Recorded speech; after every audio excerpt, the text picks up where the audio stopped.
day, our lives are changed by history. We are one people, all of us. Leaders, politics. Nobody's ambition is what's the blood. I have fought a very family. Natural occurrence, war, and the world economy. I belong to everybody, and I belong.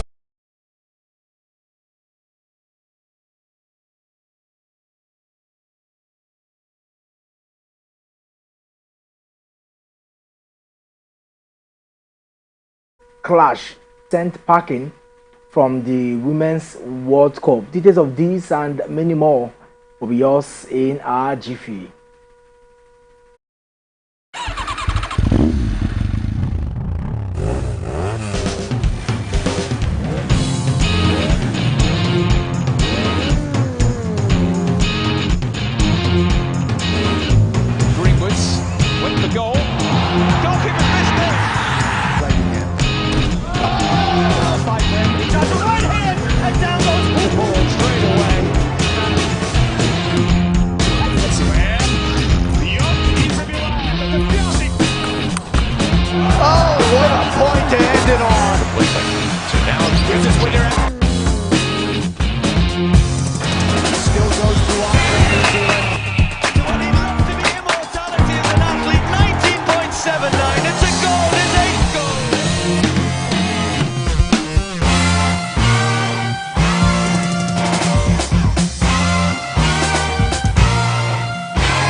Welcome back from that short break. Still Sports Extraordinary here on Atlantic Television Network. Joining me live to bring you some of these interesting stories in sports is our in-house analyst, Emmanuel Michael. Emmanuel, it's a lovely evening. Good to have you here. Yeah, good evening, Mr. Temple, and good evening to our viewers out there. Of course, it's a great ambience out here. A great ambience, and let's start with volleyball. The Nigerian Volleyball Federation has appointed 2015 All-African Games gold medalist Priscilla Agira as the assistant coach of the Nigeria women's senior team. It seems like with the prowess of Rena Wakama as a female doing great things with the D Tigers, looks like female are beginning. But that is a clear statement as to whether other federations should take a cue from what the NBBF did. Yeah, for me, I think it's a nice one to see that females is being inculcated into the system to add their own quota, because they say what man can do, women can equally do even more better, and we see that when Rena Wakama tutored the girls, to give us the fourth consecutive Afro basketball champion. So this time around, Priscilla coming out at the continental level and also at the world stage. Away from that, let's talk basketball. The Tigers forward Ami Okonkwo is so honored after being named the most valuable player of the just concluded the 2023 FIBA Women's Afro Basket. I mean, which player would not feel so honored? Looking at what she's been able to achieve, I think that she truly deserves to have come out as the MVP. Honestly, she truly deserves this one. A player that I give you about 70%, 70.2 point and 8.2 rebound in a game, and she's one of the best stars that we saw in this competition. She comes up very strong when her attention is needed most. And I remember our game against Mozambique when we were trailing. She came up very strong and was able to rally around the team. And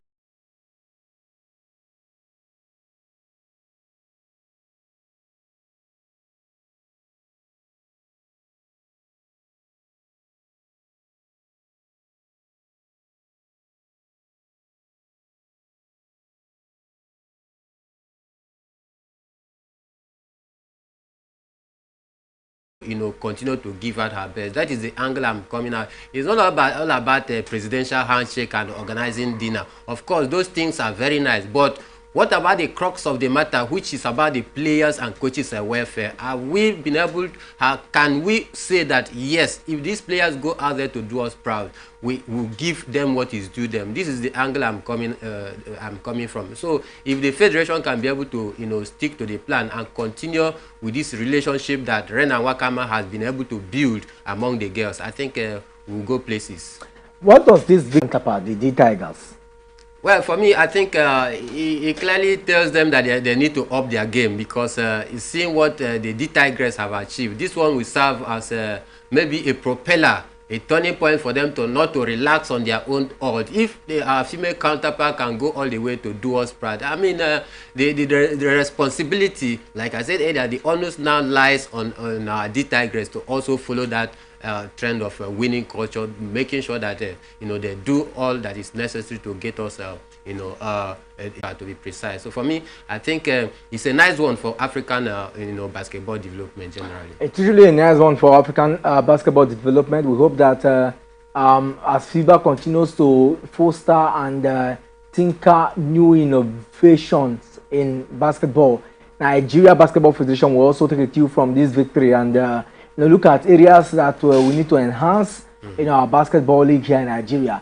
And that is very key, because one thing that is very striking is the fact that if you must have these talents, I mean, bulk of the talents, you know, came from outside the shores of the country. Sure, yeah. We need to also have homegrown talents. Yeah. You know, like we saw some homegrown talent part of the team, which blends it. Because when you have some homegrown talent, blend it with the foreign-based talent, it gives you a good team, you know. And that is all we saw. So I'm thinking that it should be a clear statement of fact to building, because your league is as good as a national team. Selecting players when we are having when we have to go for major tournaments such as this one, we will not have headache of which player do we need to call, because if you put your house in order, making sure that the home base you know, basketballer is properly catered for and their clubs are well equipped, I mean, we will not have any worries whenever we are heading for major you know, tournament out there. We can easily, you know, draw players from different, you know, club side here in you know, in a home base, and also add 1 or 2 foreign based players, and we are good to go.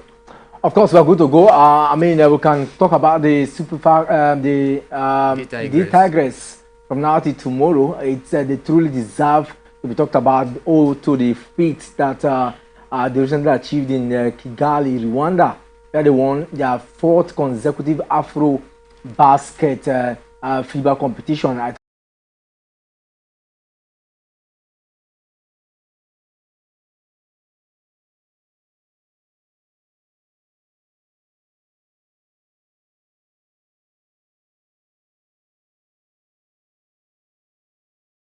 Is belongs to a promoter. Yeah, he has a promoter. He has I mean, those who owns him, like this is a club, you know. For example, Anthony Joshua is that a whole lot. So I do not know, but that means all the money that would have been given to Dylan White will come to him now.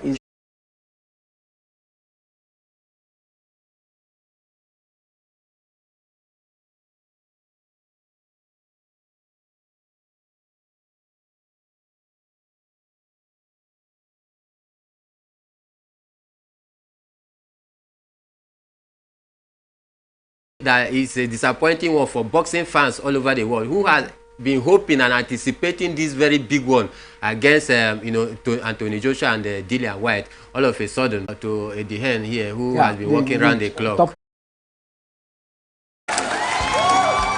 To say thank you to On Decoders. Yes, we are slashing the price of our antenna decoder from 8,900 Naira.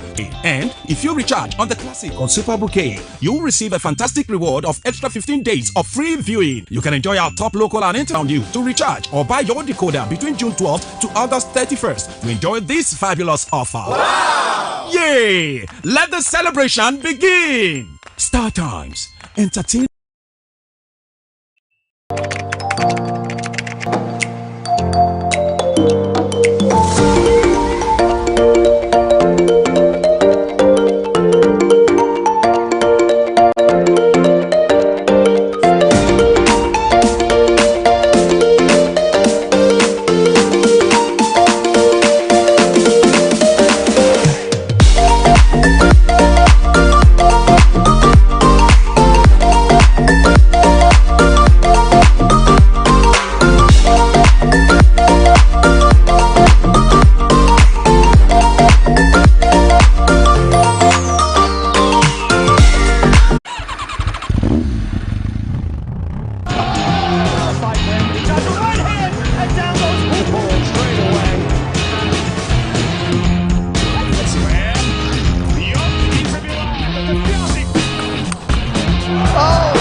when they're at their best. That's when they're 12 years for this. So drink it in. Still goes to Andre New Zealand. Do I need love to be in?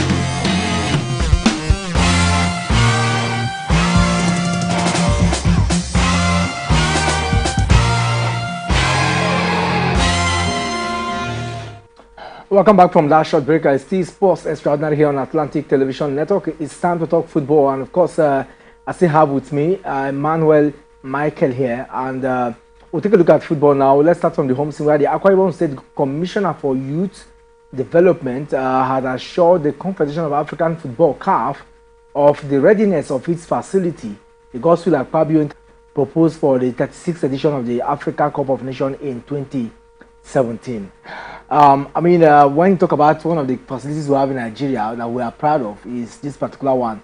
So it looks like they are already thinking that they can have one of the venues if Nigeria gets to win the bidding for the 2027 co-hosted or would be competition, or the AFCON that will come up between them and the Benin Republic.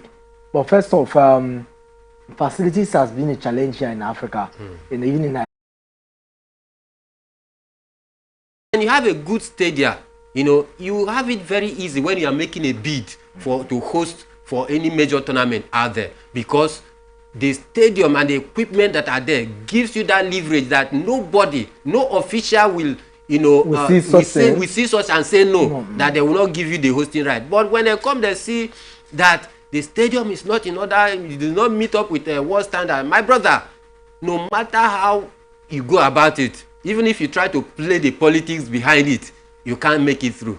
So for me, I think it's very disappointing and very worrisome that we need to address this issue of our national stadium. I mean, some of our stadium today, if you go there, it has been turned to a rally ground, to a party ground. People come there to have birthdays, host such activities, which is not the main purpose of it.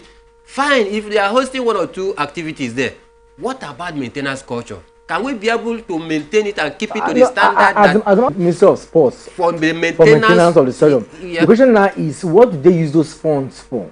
That should be the right question. That is the question. Because we know that it comes. There are. Sure. But what the money allocated for this purpose, have we been able to achieve it or use it for the purpose for which it was meant for? It's very obvious that they have not been using it. You hear some billions of amount of money that was budgeted for the maintenance of the Abuja Stadium. But instead of the appropriate authority using the money, for the purpose to which it is budgeted for, they are now developing their pocket instead of developing our stadium to the standard that it will meet, that it meet the FIFA or even the CAF approval. Instead of developing our sport in this angle, they are developing their pocket, and I think it's very bad. And there is need for them to answer for this. This is why we keep calling on the appropriate authority to ask questions, because. And this afternoon, Eugenie Lassoma scored twice as France cruised into the Women's World Cup quarterfinals, thrashing Morocco 4-0 to end the African side dream run. It would have been surprising if the result was the other way, isn't it? Sure, very, very. It would have been surprising. And again, earlier I had already taken my mind off the African teams. Starting from the first day of the first round of the game, how they were able to, square up against the rest of the world. And I see that none of them will go past round 16 because, looking at their play out there are so many things that is missing. I think Africa, we need to come back and, put our hearts together. Why is there so many things we are missing? A lot of people never believe that with the way the Morocco and South Africa, started a group. That strong statement, because many times it seems as though the African contingent, when we go out there for the Women World Cup, we just go out there and having it at the back of our mind that once we qualify from the group stage, we've done marvelously. Whereas other countries is aiming to get to the final and leave the trophy. If any African team even managed to go beyond round 16, we are jubilating as if we've done something extraordinary, which is not supposed to be so. So for me, I think we need to come back and be able to fix some of these things. I had expected Nigeria or even South Africa, to go past the round of 16. Why? Because Nigeria has the record as one of the country that have been able to participate in all the women World Cup, you know, and it's only to choose those that will represent the female, you know, at the world stage, especially in football. I think that is the angle that you know, CAF need to look into very critically, because this zonal zone issue, I think, is not helping us at all. We should go for the best out of the best, you know, and not about zoning, because if people are choosing from different zones, because take for example now, we have Ghana. Ghana used to be a strong house, a strong name, yes. We have Cote d'Ivoire, you know, we have Mali, and all these countries are in West Africa. So the big teams in West Africa get to fight themselves, and one person will emerge. When you emerge, you now go and play. And so if you don't get to the semi-finals, you're not even sure of the ticket. You see, so it makes it difficult if there is a policy that allows all the African countries to go there and play, and then it would have been a different thing altogether. But it's kind of was coming that CAF need to, you know, checkmate themselves and see how to align themselves with this thought that we are sharing out here.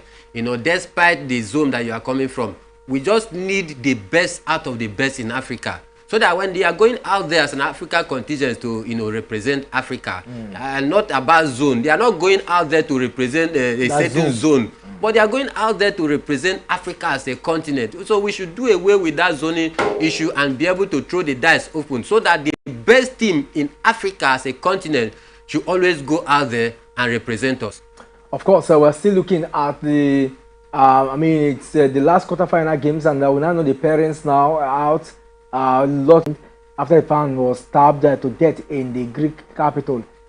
This is not the kind of thing we want to see that will cause postponement of games. It's very disappointing and very devastating, and this is what we keep preaching: football without violence, sports without violence. We don't need hooliganism. There's no place of hooliganism, you know, and fanaticism when it has to do with football and a sport in general, because it does not spell any good for any country. Just look at a young man who lost his life because of fans violence because of football. These are the kind of things that we don't want to hear in football. So for me, I think it's quite a disappointing one, and we also extend our commiserate with the fans.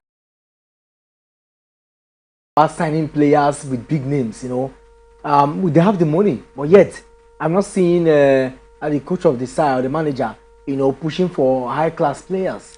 For me, most time those going for those high-class players distort the unity of the team, because Newcastle, watching at their game last season, there is this understanding, there is this synergy among them. The chemistry among the players and the coach is a very nice one. And if you want to sideline these players, the big teams such as Liverpool, Chelsea, Tottenham, you know, coming from behind to get me, say that they are not giving up. They are still working around the clock to, you know, see as they can be able to wrap up this deal. But from all indication, it seems as though Tottenham is not willing. They are not willing, and they are not ready to let you know, Harry Kane leave, because he's one of their. He's frustrated over Brighton's stance around the potential move to Chelsea. I don't know what some clubs feel. If it's about a negotiation, allow the team to go, allow the players to go. If they don't meet up, let the